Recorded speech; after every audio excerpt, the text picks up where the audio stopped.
Hello guys, in this video I'm going to show you how to set the length units on the Pregnancy Plus application.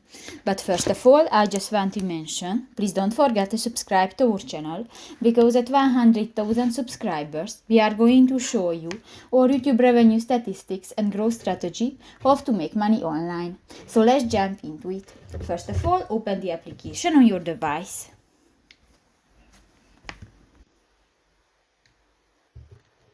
New, click to the profile icon at the upper right corner of the screen, and in the menu section you can find the first option, the settings.